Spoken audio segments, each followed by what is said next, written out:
Lord of mercy. Did I tell you that I got scammed?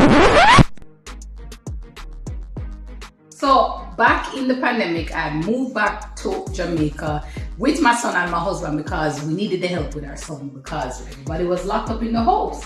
So we started using our credit cards and debit cards in Jamaica, and one day when we went online to check our account, because we do that every day, we saw that there was a mysterious charge for 1,000 Jamaican dollars on the card. And we were like, what is that for? So I asked my husband, do you know this charge? And he said, don't know it because we religiously check our accounts every day. You have to know your money to grow your money. When we saw that charge, we were able to report it to the bank, who escalated it to Visa, and we were reimbursed. Lesson in all of this, track your money. It's your money.